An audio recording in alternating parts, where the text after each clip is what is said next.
Selamat malam semuanya, balik lagi di Sinema Tengah Malam. Masih bareng gue Bimo Dan gue Faris, teman ngobrolin film tiap malam. Yang akan gue adalah orang yang pengen nonton Karate Kid Legends.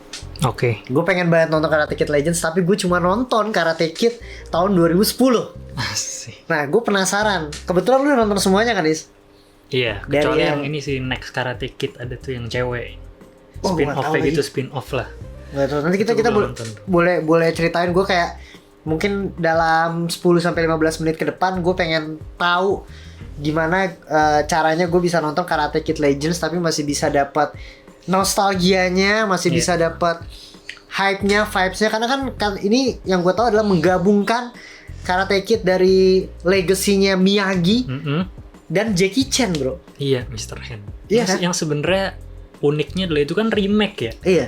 Harusnya bukan canon gitu, Iya, bukan iya. canonnya Iya. Mr. Miyagi, tapi ternyata dia canon bro di film Karate Kid Legends. Iya, makanya by the way yang jadi Miyagi udah meninggal. Iya. Udah meninggal ya. Ya, makanya ini mungkin untuk orang yang kelahirannya tahun 1960-an, 70-an, mungkin ada kenal gitu ya sama Karate Kid-nya Miyagi ya. Iya sih. Karena kan tahun 84 setahu gue. Iya benar.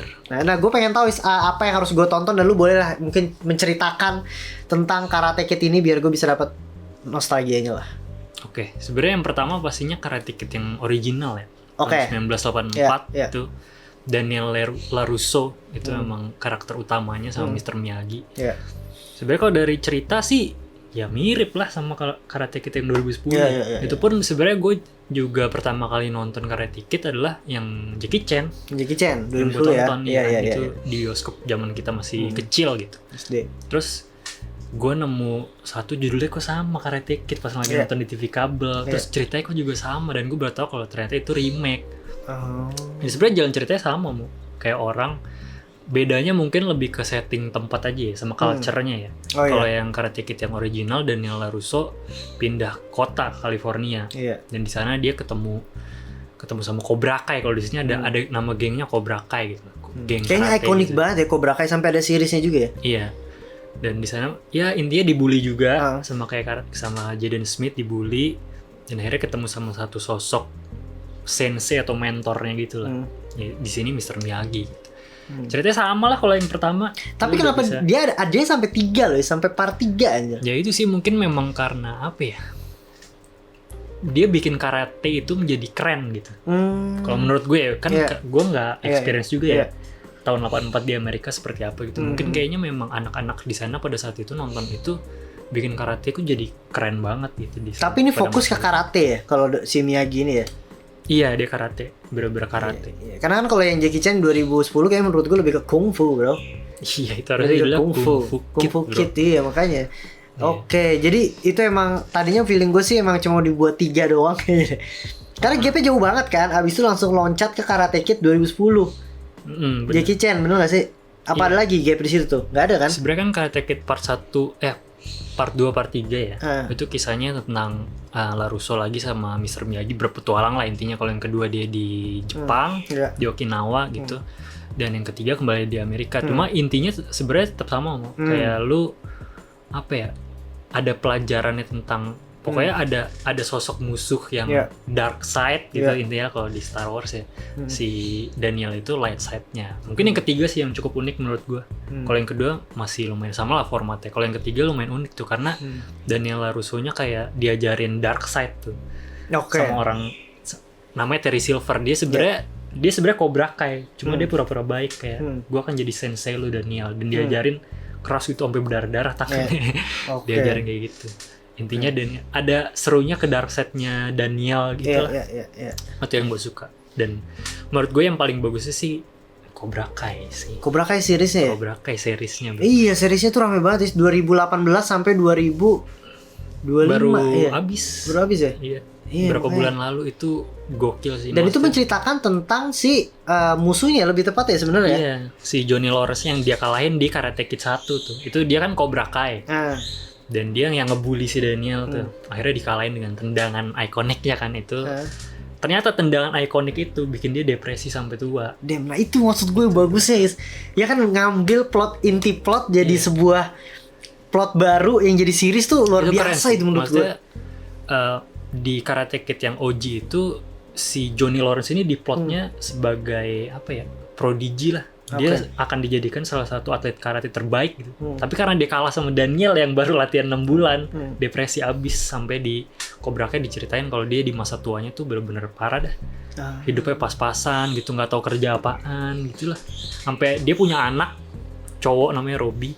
Bahkan anaknya pun benci sama dia karena dia ditinggal gitu lah sama si Johnny yang hidupnya nggak jelas, mabok-mabokan gitu. Itu seru banget sih seriesnya. Gue nggak nyangka sih akan seseru itu mau pas nonton.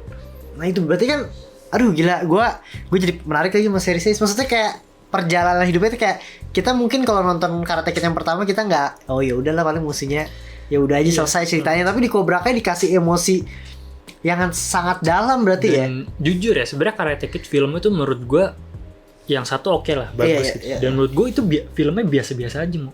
Cuma gara-gara ada Cobra Kai ini anjir jadi bagus. Karakternya jadi bagus banget di Cobra Kai. Karakter Johnny, karakter Daniel, semua tuh jadi dalam banget gitu. Jadi apa ya, dimensinya tuh luar biasa banget deh di kuliknya. Ada 6 season juga kan. Dan menurut gue lu nggak nonton Karate Kid sekalipun 1, 2, 3 itu lu nonton Cobra Kai langsung masih bisa, karena dia adegan flashbacknya dijelasin bagus sih. Iya, banyak kok yang maksud gue Cobra Kai, orang pada nonton Cobra Kai karena emang sebagus itu, dan mungkin orang jadi tertarik untuk nonton yang pertama kali ya. Iya benar. Karena gue yakin yang pertama itu kan memang tidak expect akan menjadi universe yang sebesar ini gitu ya. Jadi dia buatnya 1, 2, 3 gitu, malah 1 gitu. Tapi kalau Cobra Kai kan udah punya universe besarnya, dia ulik lagi lebih dalam lagi dari jadi sebuah series gitu kan. Iya benar. Itu sih sebenarnya. Dan itu pun kan Cobra Kai sebenarnya kan berangkat setelah ada Karate Kid yang Jackie Chan tuh. Iya. Mungkin itu tadinya tuh yang mau dijadiin franchise, cuma mungkin karena reviewnya kurang baik gitu ya. Gila sih Cobra Kai bagus banget menurut gue. Iya, dan akhirnya yang menjadi di nanti ya, gue kalau Karate Kid 2010 gue udah nonton berkali-kali dah. Jaden Smith lah. Ya. Udah, ada gininya jadi mata ulernya kemana-mana gitu ya. Itu udah ikonik banget gitu, dan akhirnya menjadi Karate Kid Legends yang akan tayang di bioskop. Gue jadi penasaran, mulai sekarang gue akan nonton Cobra Kai banget. Abis ini gue nonton Cobra Kai sih. Mungkin heads up-nya dari gue adalah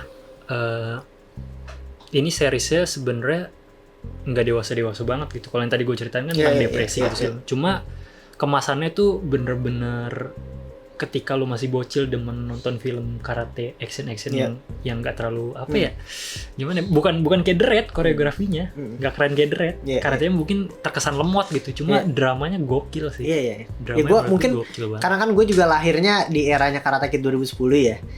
Mungkin gue merasakan ketika gue masih kecil serunya banget nonton Karate Kid 2010, mungkin kayak gitu kali ya. Maksudnya filmnya waktu gue menjadi anak-anak, gue tidak memperdulikan plot, gue hanya menonton sebuah aksi dari Jackie Chan. Wah, Jackie Chan berantem itu udah keren banget gitu. Dan berkali-kali gue tonton gitu. Jadi gue mengerti sih untuk vibesnya, dan gue rada bingung kenapa Jackie Chan maksudnya yang menjadi menarik adalah ketika yang dari legasinya Miyagi dan ada Jackie Chan masuk di sana, bro. 71 tahun, bro. Tapi yang uniknya adalah gue yakin banget tidak akan ada Jaden Smith di sana. Karena Jaden Smith sudah feeling gue sih menjadi gue juga. Padahal gue kan sempet kayak nonton klip-klipnya yang 2010 lagi. Aktingnya bagus anjir. Emang bagus sih. Jaden Smith. Orang itu ininya. Kenapa dia menyanyiakan soundtracknya juga sama Justin Bieber anjir. Iya. Dan menurut gue itu underrated juga sih, Karate Kid yang 2010 tuh menurut gue dipandang sebelah mata gara-gara kungfu. Iya. Gara-gara dia nggak sesuai sama judulnya gitu. Padahal cuma bagus sih. Makanya gue bilang kayaknya Jaden Smith udah gak bakal mungkin muncul. Kalau muncul juga jadi orang apa aja. Kayak feeling gue tuh dia munculnya antara reference, jadi Mr. Han nyebut Xiaodre atau apa, atau enggak cameo di ending gitu sih. Feeling gue antara dua itu sih. Karena mau harusnya sih muncul sih. Either muncul atau nggak disebut pasti sih. Nggak mungkin pasti karena sama Mr. Han pasti. Karena kan itu yang ngebuat apa ya, mereka menyatu. Maksudnya Mr. Han juga punya anak murid gitu loh. Iya kan? Sebenarnya di situ kan kemiripan. Oke, menarik. Karena itu juga yang bikin gue kaget, karena kan jatuhnya remake ya, bukan canon kalau yang Karate Kid 2010. Terus tiba-tiba dijadiin satu di Legends.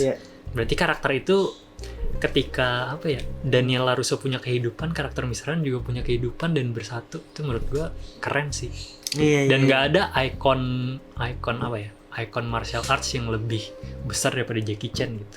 Untuk gantiin perannya si Pat Morita sebagai Mr. Miyagi di film Karate Kid gitu. Iya, menurut gue udah the best bro, Kak Jackie Chan. Gue kenapa selalu suka banget gue kalau Jackie Chan yang mana. Apapun filmnya gue nggak peduli tentang, yang penting dia action aja udahlah, udah pasti lucu gitu. Kalau yang di Karate Kid Legends uniknya adalah dia mengembrace kungfu dan akhirnya menyatukan dengan karate. Karatenya Daniel LaRusso jadinya Karate Kid gitu. Tapi fun fact-nya ya, yang Karate Kid 2010 di Cina judulnya Kung Fu Dream, bro. Ya emang lebih itu bro, Kung Fu Dream bro. Itu demi apa, ngambil audiens Hollywood anjir, pakai judul Karate Kid. Ya kita tunggulah Karate Kid di bioskop ya. Mungkin gue nggak tahu ketika video ini tayang, mungkin minggu depannya baru tayang kali Karate Kid-nya, harus Karate Kid Legends-nya gitu ya, atau mungkin beberapa hari sebelum filmnya tayang. Tapi ya gue sangat menunggu banget Karate Kid Legends di bioskop ya. Berarti kayaknya ini membalikan era-era untuk generasi-generasi kita nonton, dan mungkin untuk yang punya anak, kayaknya menurut gue ajak anaknya juga kali ya, jadi merasakan kayak gue banget 2010 tuh luar biasa bro, hype-nya bro, hype-nya sampai gue ke bioskop. Kita maksud gue wajib sih. Serunya Karate Kid mungkin akan dibuat per generasi ya. Misalkan nanti franchise-nya udah berhenti, misalkan ceritanya di si Ben Wang ini yang baru, si Li Fong, mungkin 20 tahun ke depan akan ada karakter baru lagi yang akan jadi Karate Kid. Dan Li Fong ya yang jadi guru kayak gitu, dan itu menarik sih bro. Wah asik sih. Jadi akan turun-temurun terus gitu ya. Iya. Keren sih. Oke lah, buat kalian yang udah nonton Karate Kid atau belum nonton, boleh tulis di kolom komentar kira-kira ada yang mau ditanya atau enggak. Nanti kita coba diskusi lagi yang lebih menariknya lagi, dan pasti kita akan nge-review sih, karena gue menunggu banget reviewnya juga untuk Karate Kid Legends. Gue akan nonton berdua Faris dan membuktikan apakah seru itu bro Karate Kid. Jadi langsung aja, jangan lupa like, subscribe, sama komen, dan sampai ketemu di episode berikutnya. Bye, selamat malam.